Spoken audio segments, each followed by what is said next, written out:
Assalamualaikum warahmatullahi wabarakatuh. Kali ini kita melanjutkan serial tentang attention deficit disorder pada calon pasangan hidup. Kali ini kita akan membicarakan tentang pacarku yang cemburuan, bahkan begitu posesifnya, dan dia akan melakukan tindakan yang brutal kepada orang yang mendekati pacarnya. Mau tahu lebih lanjut tentang hal ini? Silahkan disimak video saya berikut ini.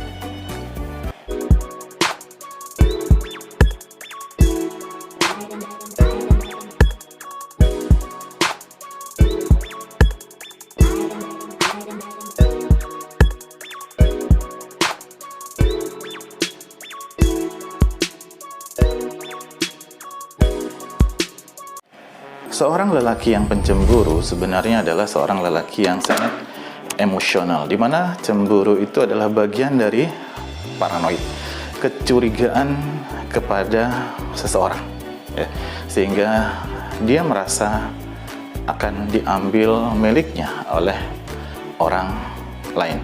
Ini yang harus dipahamin pertama kali, dia ada emosionalnya. Maka kemungkinan besar pada saat dia emosional, maka tindakan brutal yang akan dia lakukan adalah emosi untuk menghancurkan orang yang dicemburuinya atau orang yang membuat dia cemburu. Di mana hal tersebut adalah bagian dari pikiran kelam yang muncul pada orang yang emosional.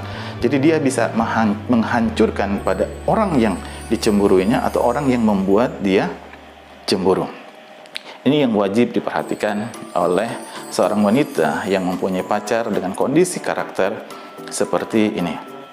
Nah, sekarang bagian dari posesif yang muncul dari diri seorang laki-laki pada seorang perempuan itu karena keras kepalanya dia.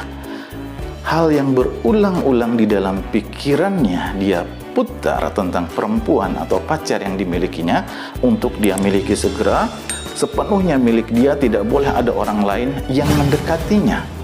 Yang mendekati saja tidak boleh, apalagi ada orang yang berani lebih dari sekedar mendekati kepada wanita tersebut.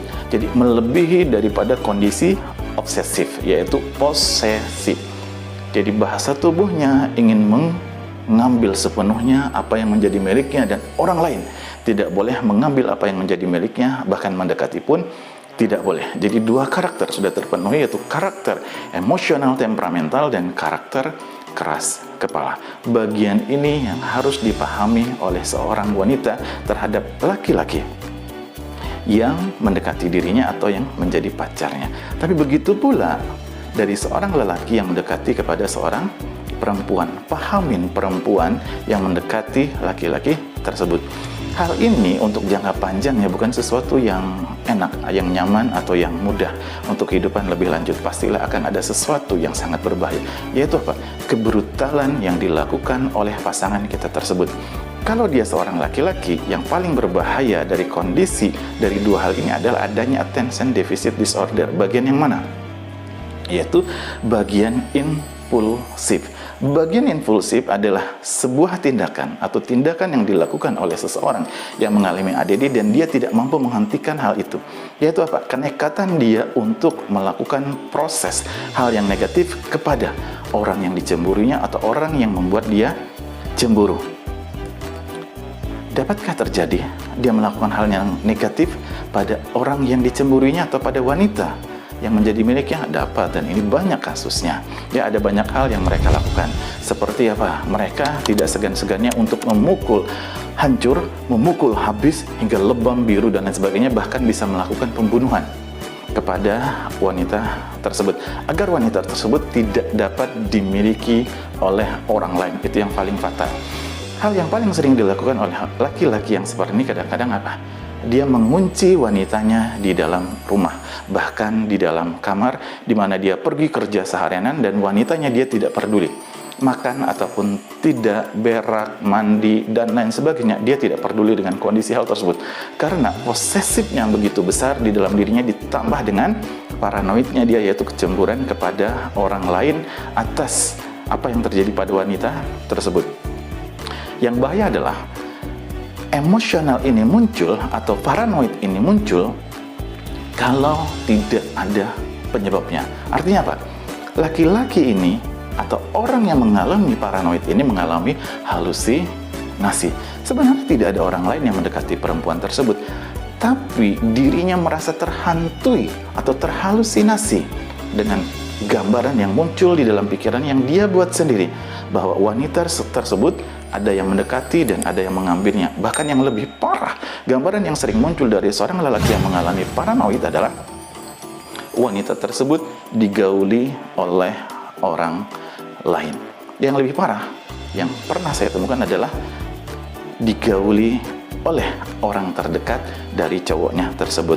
Bisa saudaranya, bisa ayahnya, bisa teman dekatnya. Dan ini adalah halusinasi alias bukan sebuah kebenaran. Tapi si lelaki tidak peduli dengan kondisi halusinasinya ini. Dia harus memuntahkan apa yang terjadi di dalam dirinya karena adanya ADD di dalam dirinya tersebut. Kalau dia tidak ADD, berbeda lagi sikapnya. Dia parno, dia obsesif, tapi dia masih berpikir panjang untuk melakukan hal yang merusak pada pasangannya tersebut. Dia tidak akan mengurung, dia tidak lain, tapi dia berusaha untuk mengajak berbicara, berdiskusi bersama-sama agar rasa yang ada di dalam dirinya tersebut dapat benar-benar hilang. Bahkan kemungkinan besar dia mengajak untuk menemui orang yang dicemburuinya. Misalnya dia mendatangi ke seorang laki-laki atau mendatangi ke seorang perempuan untuk membicarakan hal tersebut, apakah hal tersebut benar-benar terjadi seperti yang ada di dalam pikirannya.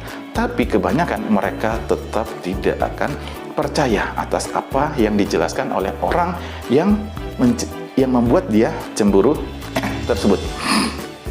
Hal ini kenapa ya? Karena karakternya dia memang seperti itu. Nah, ini menyiksa, amat sangat menyiksa sekali buat pasangannya.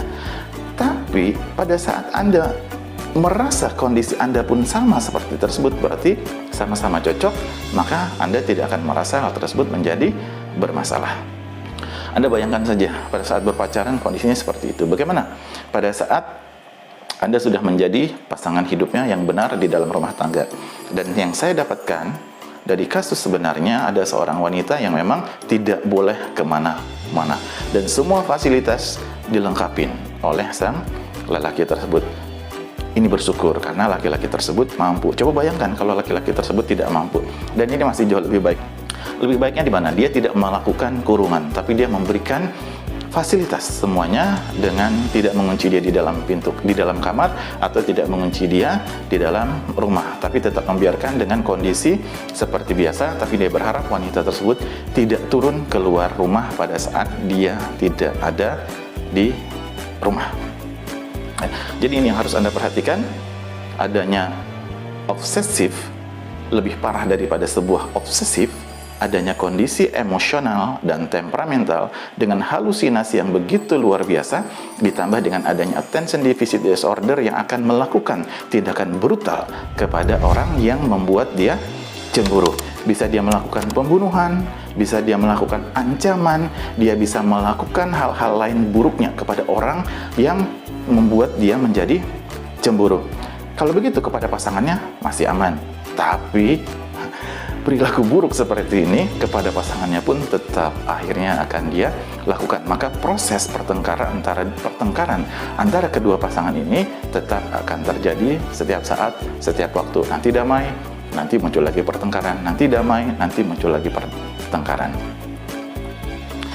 Pada saat Anda masih belum memahami tentang kondisi hal ini dan ada banyak pertanyaan dalam pikiran Anda, maka silahkan Anda ketik di kolom komentar di bawah untuk kita berdiskusi sama-sama, karena diskusi kita bersama-sama akan memperkaya hasanah proses berpikir kita untuk membuat kita jauh lebih cerdas lagi dalam menghadapi kondisi permasalahan dalam kehidupan. Dan yang paling penting buat Anda, agar Anda dapat terus mengikuti video-video saya, tekanlah tombol subscribe dari video ini sehingga Anda benar-benar tahu dan terus mengikuti video-video yang saya buat setiap minggunya. Dan yang paling penting adalah tekan tombol loncengnya agar setiap kali video saya update yang terbaru, Anda langsung tahu bahwa oh, ada video saya yang keluar, sehingga Anda dapat terus mengikuti dengan sebaik-baiknya video saya.